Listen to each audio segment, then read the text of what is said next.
चालू घडामोडीचा हा आपला खूप महत्त्वाचा व्हिडिओ असणार आहे. व्हिडिओ फक्त आपल्याला शेवटपर्यंत बघायचा आहे. पहिला प्रश्न आहे बघा, जागतिक जल दिवस म्हणजे वर्ल्ड वॉटर डे 2025 कधी साजरा केला जातो? तर 22 मार्च आपलं बरोबर उत्तर आहे बघा. लक्षात ठेवायचं आहे, दरवर्षी 22 मार्च रोजी जागतिक जल दिवस साजरा केला जातो. हा दिवस पाण्याचे महत्त्व अधोरेखित करण्यासाठी आणि त्याच्या शाश्वत व्यवस्थापनासाठी जागरूकता वाढवण्यासाठी संयुक्त राष्ट्रसंघाच्या पुढाकाराने 1993 पासून साजरा केला जात आहे. 2025ची थीम काय होती बघा, हिमनदी संवर्धन. 2024ची होती बघा, शांततेसाठी पाणी. आणि हे पण लक्षात ठेवायचं आहे, 20 मार्चला जागतिक चिमणी दिवस असतो बघा. 21 मार्चला जागतिक वन दिवस असतो. 22 मार्चला जागतिक जल दिवस असतो. आणि 23 मार्चला असतो जागतिक हवामान दिवस. कोणता? 23 मार्चला जागतिक हवामान दिवस असतो. 24 मार्चला जागतिक क्षयरोग निर्मूलन दिवस असतो बघा. 24 मार्चला कोणता दिवस असतो? जागतिक क्षयरोग निर्मूलन दिवस. 21, 22, 23, 24 खूप महत्त्वाचे बघा. त्याचप्रकारे 20 मार्चला असतो चिमणी दिवस. 21 मार्चला असतो वन दिन. 22 मार्चला असतो जल दिन. 23 मार्चला जागतिक हवामान दिन. 24 मार्चला जागतिक क्षयरोग निर्मूलन दिन असतो. पुढचा प्रश्न बघा, भारत हा कोणत्या देशासोबत सहयोग करून चंद्रयान 5 मोहीम पूर्ण करणार आहे? तर भारत आणि जपान हे या ठिकाणी बघा चंद्रयान 5 मोहीम पूर्ण करणार आहेत, भारत आणि जपान. नुकतेच बघा इस्रोचे अध्यक्ष नारायण यांनी बघा 13 मार्च 2025ला चंद्रयान 5ची घोषणा केली आहे. ही मोहीम बघा जपानची अंतराळ संस्था JAXA याच्या सहयोगाने लॉन्च केली जाणार आहे. चंद्रयान 5 मधील रोवरचं वजन 250 किलो असणार आहे. याचा उद्देश काय बघा, चंद्राच्या पृष्ठभागाचा सखोल अभ्यास करणे. कसा? सखोल अभ्यास करणे. आणि मित्रांनो, तुम्हाला जर सखोल अभ्यास करायचा असेल तर आपल्या चॅनलला लगेच सखोल करून सबस्क्राईब करा. या व्हिडिओला नक्कीच एक लाईक करा बघा. लवकरात लवकर लाईक करायचं आहे बघा. या व्हिडिओचं लाईकचं टार्गेट फक्त 200 लाईक आहे. 200 लाईक नक्की कंप्लीट करा. गगनयान मोहीम भारताची काय होते बघा, पहिली मानव अंतराळ मोहीम असणार आहे. भारताचे अंतराळ स्थानक 2035 पर्यंत करण्याचं लक्ष आहे बघा. भारताचं मानवाला चंद्रावर उतरवण्याचं लक्ष 2040 पर्यंत आहे. आता चंद्रयान 1 कधी झालं होतं? तर 2008ला. चंद्रयान 2 कधी झालं होतं? तर 2019ला. चंद्रयान 3 झालं होतं 2023ला.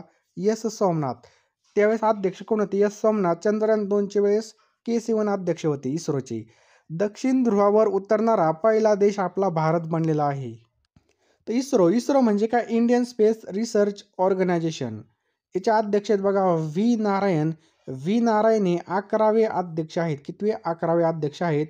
मुख्यालय कुठे? इस्रोचं बेंगलोर या ठिकाणी. इस्रोची स्थापना 15 ऑगस्ट 1969ला झाली आहे. 15 ऑगस्ट 1969ला इस्रोची स्थापना झालेली आहे. पुढचा प्रश्न बघा, हॉकी इंडियाचा प्लेयर ऑफ द इयर पुरुष अवॉर्ड कोणाला देण्यात आलेला आहे? तर हरमनप्रीत सिंगला या ठिकाणी बघा.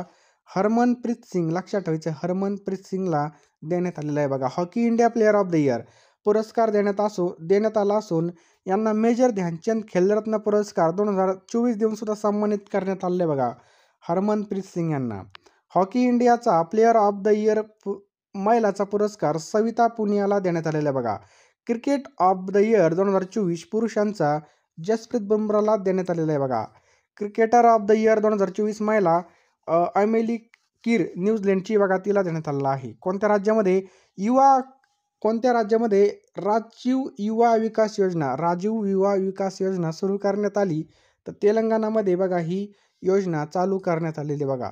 यामध्ये काय होणार आहे? तर तेलंगणा राज्यामधील SC ST अल्पसंख्याक बेरोजगार युवकांना या योजनेद्वारे स्वयंरोजगार करण्यासाठी कर्ज दिलं जाणार आहे. आणि हे कर्ज 3 लाखांपर्यंत असणार आहे.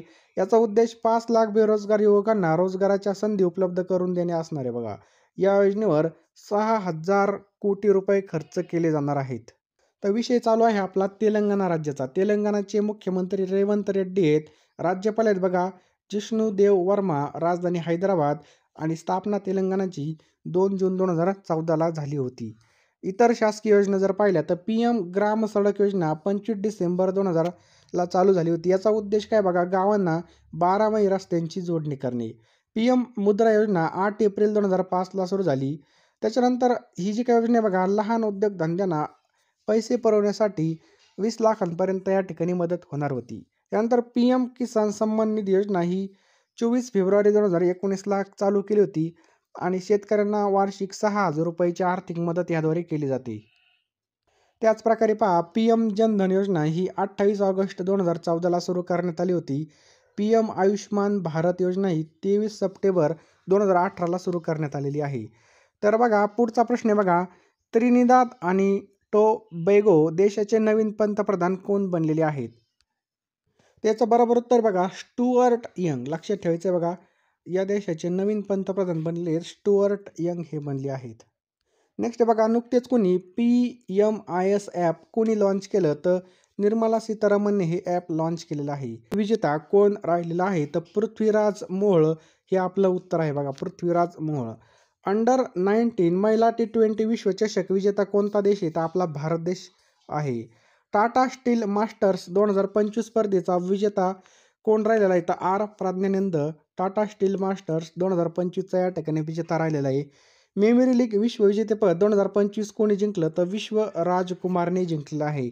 पहिला छत्रपती संभाजी महाराज राज्य प्रेरणा गीत पुरस्कार कोणाला देण्यात आलेला आहे? तर अनादी मी अनंत मी. लक्षात ठेवायचं, यांना देण्यात आलेला आहे बघा. महादजी शिंदे राष्ट्रगौरव पुरस्कार एकनाथ शिंदे यांना देण्यात आलेला आहे. कोणाला? एकनाथ शिंदे यांना. CK नायडू जीवन गौरव पुरस्कार कोणाला देण्यात आला आहे? तर सचिन तेंडुलकरला CK नायडू जीवन गौरव पुरस्कार देण्यात आलेला आहे. विदा करंदीकर जीवन गौरव पुरस्कार 2024ने कोणाला सन्मानित करण्यात आलं? तर खूप महत्त्वाचा प्रश्न आहे. रा.र. बोराडे. लक्षात ठेवा, रा.र. बोराडे यांना विदा करंदीकर जीवन गौरव पुरस्काराने सन्मानित करण्यात आलेला आहे. डॉक्टर अशोक केळकर मराठी भाषा अभ्यासक पुरस्कार 2024 हा डॉक्टर रमेश सूर्यवंशी यांना देण्यात आला बघा. लक्षात ठेवा, डॉक्टर केळकर मराठी भाषा अभ्यासक पुरस्कार डॉक्टर रमेश सूर्यवंशी यांना देण्यात आला आहे.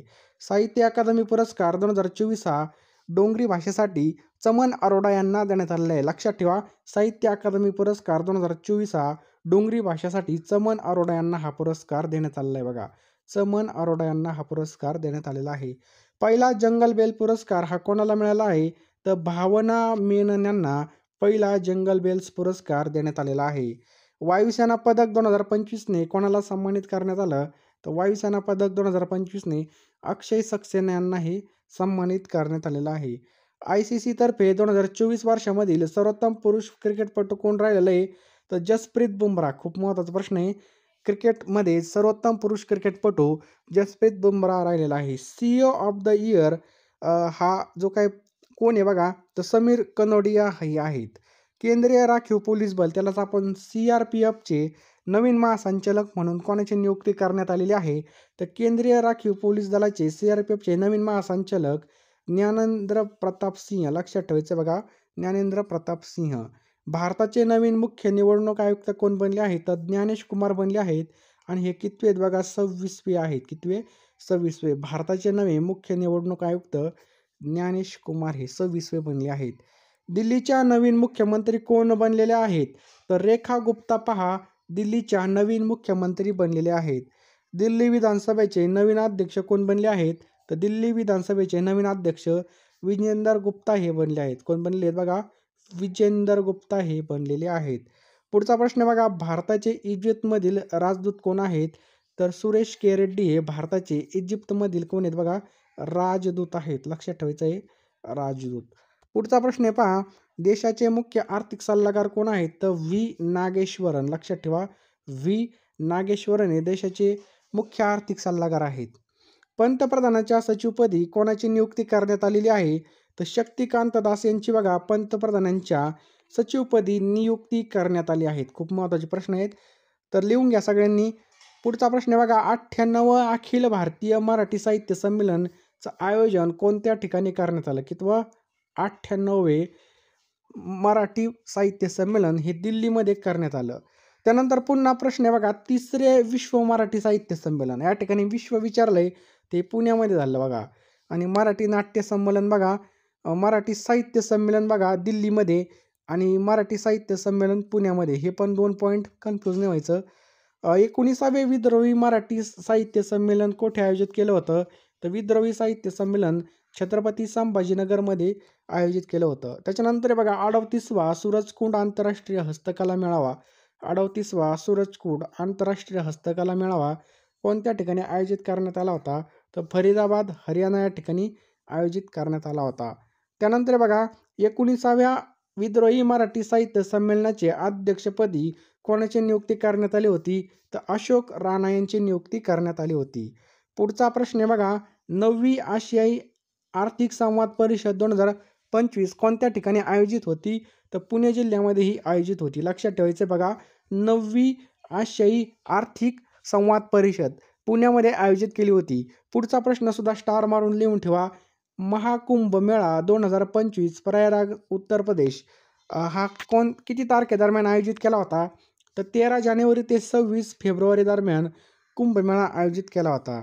सन्मानाने मरण्याचा अधिकार देणारे भारतातील दुसरं राज्य कोणतं आहे? तर सन्मानाने मरण्याचा अधिकार देणारे भारतातील दुसरं राज्य बघा कर्नाटक.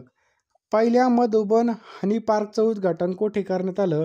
तर पहिल्या मधुबन हनी पार्कचं उद्घाटन हे महाबळेश्वर या ठिकाणी करण्यात आलं आहे. कुठं? महाबळेश्वर या ठिकाणी करण्यात आलेलं आहे. कोल्ड्रिंक आणि एनर्जी ड्रिंक विक्रीवर बंदी घालणारे राज्यातील पहिलं गाव कोणतं आहे? तर पेडगाव हे आहे. लक्षात ठेवायचं बघा पेडगाव हे आहे. तर सगळ्यांनी बघा कोल्ड्रिंक सोडून ऊसाचा रस प्या, सरबत प्या, टरबूज खा, परंतु काय कोल्ड्रिंक काय पिऊ नका. बघा ताक प्या, दही प्या, परंतु कोल्ड्रिंक काय पिऊ नका. तर ह्या गावाने भरपूर चांगलं काम केलेलं आहे. कोल्ड्रिंक आणि एनर्जी ड्रिंकच्या विक्रीवर बंदी घालणारं पहिलं गाव आहे बघा पेडगाव. पुढचा प्रश्न खूप महत्त्वाचा आहे. महाराष्ट्रातील पहिलं गुलाबाचं गाव कोणतं आहे? पार सातारा हे बघा महाराष्ट्रातील पहिलं गुलाबाचं गाव बनलेलं आहे. खूप महत्त्वाचा प्रश्न आहे. गुलाबाचा कोणता आहे? पार सातारा. मित्रांनो व्हिडिओ खूप महत्त्वाचा होता. आजच्या व्हिडिओच्या शेवटी तुम्हाला एक मी प्रश्न विचारणार आहे. त्याचं उत्तर कमेंट बॉक्समध्ये टाईप करायचं आहे. ज्यांनी व्हिडिओ शेवटपर्यंत बघितला त्यांना नक्कीच या ठिकाणामधून फायदा होणार आहे. या व्हिडिओच्या PDF आपलं टेलिग्राम चॅनल नक्की जॉईन करा. डिस्क्रिप्शन बॉक्समध्ये टेलिग्रामची आणि व्हॉट्सअप ग्रुपची लिंक आहे. त्यावर क्लिक करून तुम्ही नक्की जॉईन करा. आणि या प्रश्नाचं उत्तर खाली कमेंट बॉक्समध्ये टाईप करा की शिवरायांचं महाराष्ट्रामधील पहिलं मंदिर कोठे बनणार आहे? अतिशय महत्त्वाचा प्रश्न आहे बघा. याचं उत्तर कमेंट बॉक्समध्ये टाईप करा आणि या प्रश्नाबद्दल तुम्हाला जेवढी पण माहिती असेल तेवढं टाईप करून टाका. अतिशय IMP प्रश्न आहे बघा. शिवरायांचं छत्रपती शिवाजी महाराजांचं महाराष्ट्रामधील पहिलं मंदिर कोठे उभारण्यात आलं आहे किंवा उद्घाटन झालं आहे? याचं उत्तर कमेंट बॉक्समध्ये नक्की टाईप करा.